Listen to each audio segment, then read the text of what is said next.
This is Pastoring in the Digital Parish, your resource for community and insights for ministry in the digital realm.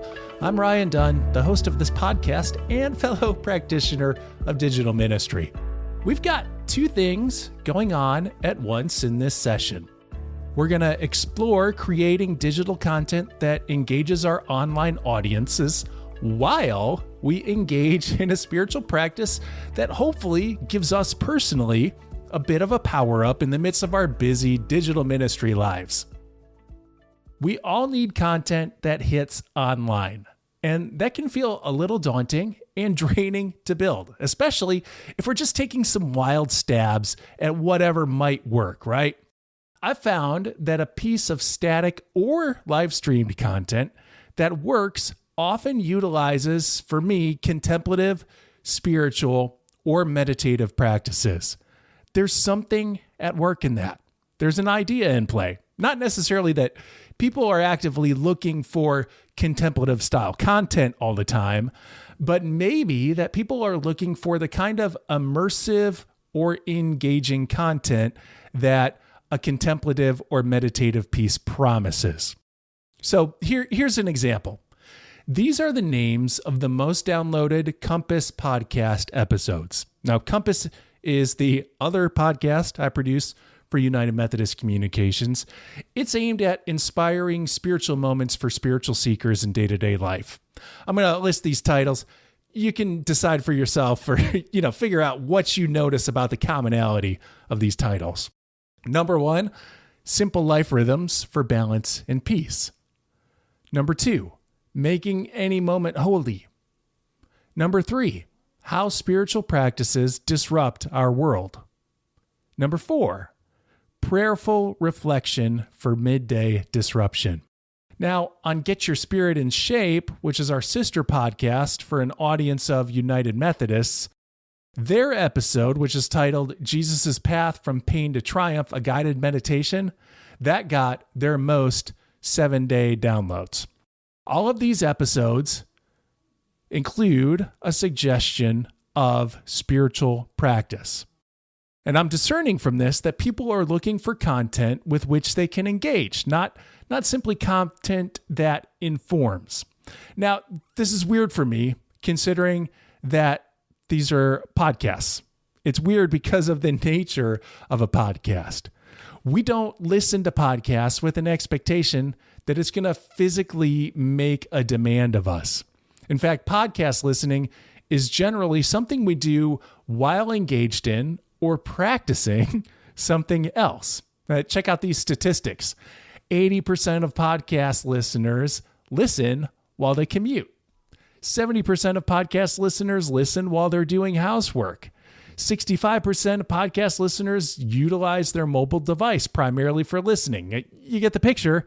People generally aren't sitting in a chair listening to a podcast in the same way that they might sit and read a book. For the most part, it sounds as though they utilize podcasts to be distracted from a boring or repetitive task. For example, I listen while exercising, and I listen while walking my dogs.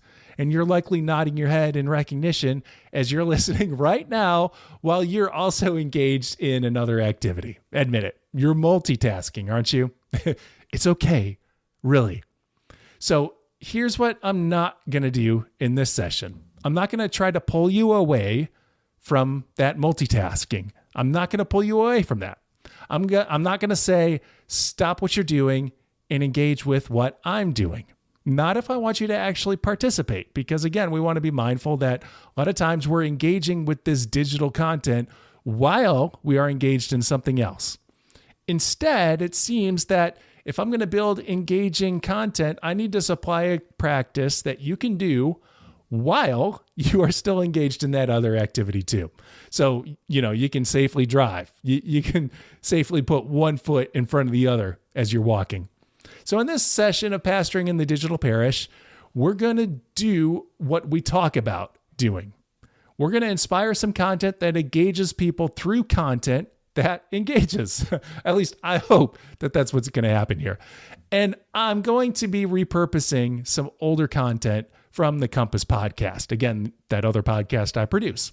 Repurposing is something that we've talked about quite a bit, especially back in season 1, where we really did some deep dives on content for ministers who are digital creators.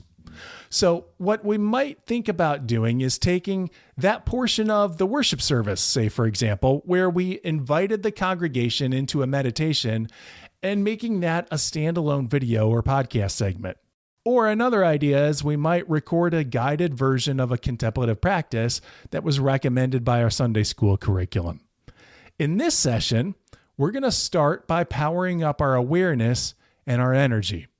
And we'll start by imagining our body is a health bar or energy meter in a video game. As you think about that, how full do you imagine your health or energy is? Now, if you're 100%, congratulations. Most likely, though, you're not at 100%. So let's spend the next few moments just doing a little power up. All right, right now our energy meters are empty. And starting with our heads, this is our first step into charging up bar by bar along our energy meter. Starting with our head, I want you to imagine the health meter that is your body is ready to recharge. The segment that is your head is now flashing. To get it recharged in full, relax whatever tension you're holding in this part of your body. So relax your eyes. Let that squint go. Maybe ease your gaze a little bit. Relax your lips and mouth. No pursed lips here. Let them go. If you need to, practice some mouth breathing in order to feel relaxed, go for it. No judgment. You can release the tension in your forehead and breathe some air into your brain and clear your head a bit by focusing on your breath. Again, just focusing on the in and the out. Let that become the focus of your conscious mind. Move your breath to your consciousness.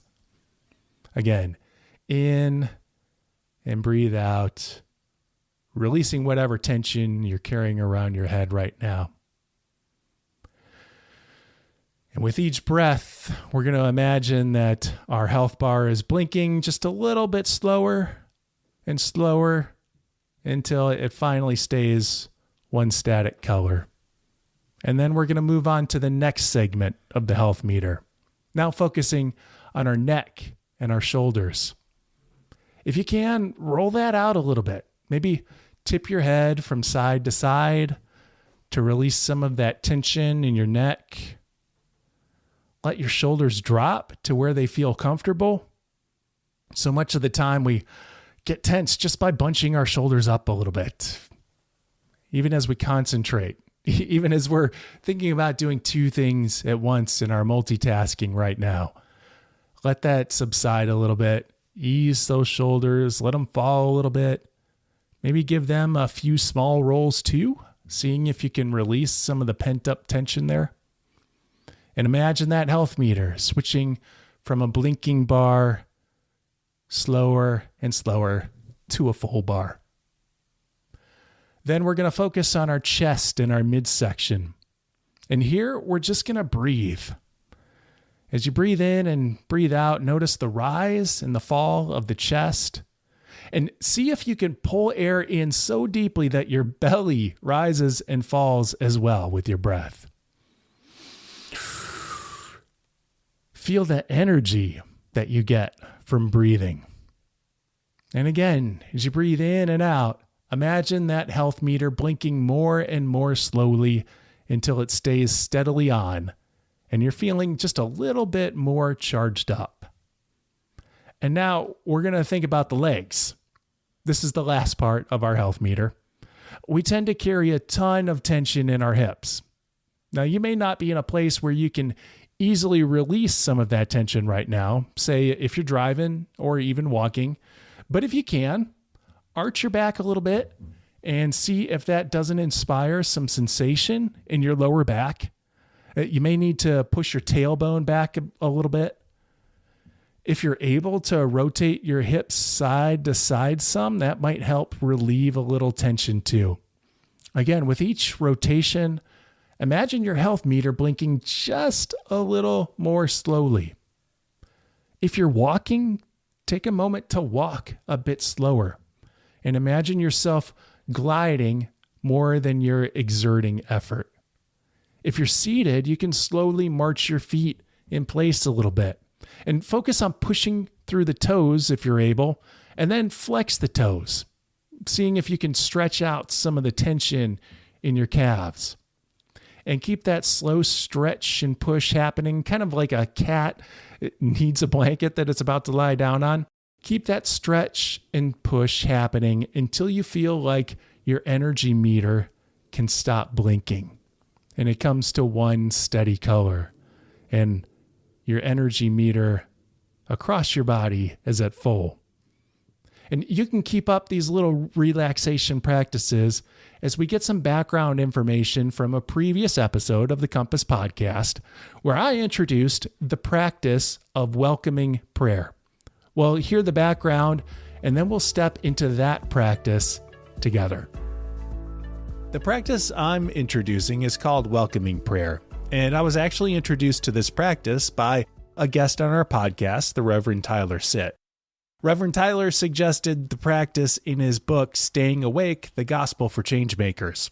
And Tyler was one of our featured disruptors a couple episodes ago. He is not the originator of the welcoming prayer practice. Mary Mrozowski originally put the practice together in the late 20th century. Mary was one of the founders of Contemplative Outreach, which you can learn more about at contemplativeoutreach.org. She based the practice on the 17th century French spiritual classic, Abandonment to Divine Providence by Jean-Pierre de Caussade.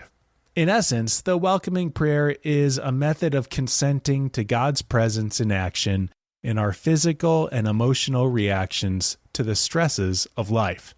So when I'm stuck on an anxious feeling or a feeling of defeat, I find it helpful to retreat into this practice as a way to disrupt the cycles of rumination going on in my head. You know, those thoughts that are triggered when negative things happen. The thoughts that like to suggest that I mess everything up, that suggest that success is for other people but not for me, that suggest that I'm just an imposter or pretender.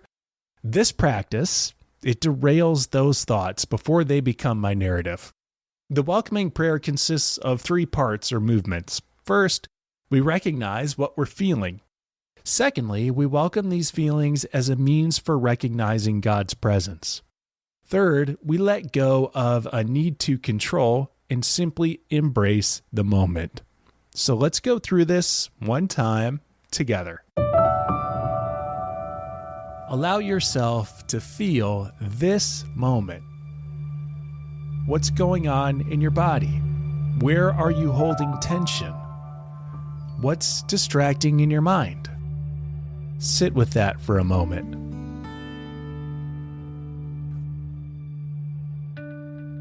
Welcome whatever it is that you're experiencing. In fact, name it to yourself. And here we're focusing on emotional states and reactions. So you may be carrying something like a cold or allergies right now. Instead of recognizing that you have a stuffy nose or a sore throat, turn your attention to how those physical challenges inspire you emotionally. Are you frustrated by them? Do they have you feeling drained? Are you fed up with having to deal with this stuff?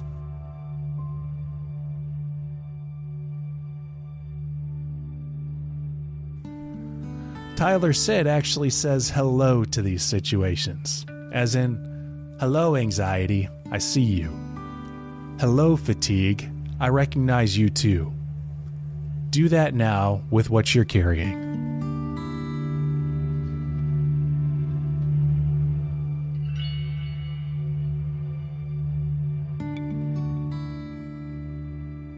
In the same way, welcome God.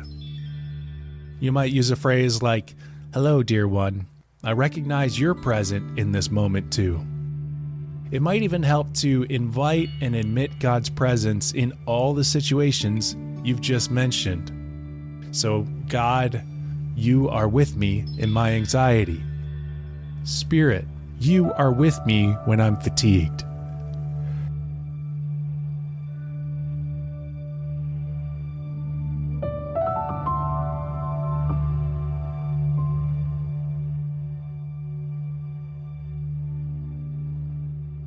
That leads us to the third and final movement, the letting go. Perhaps the most economic way to do this is to release your named sensations to God. God, I give you my fatigue. Spirit, I give you my anxiousness. Mary Mrozowski also provided a prayer for closing of Welcoming Prayer. It reads like this: I let go of my desire for security and survival. I let go of my desire for esteem and affection. I let go of my desire for power and control. I let go of my desire to change the situation. With that, we will close this practice.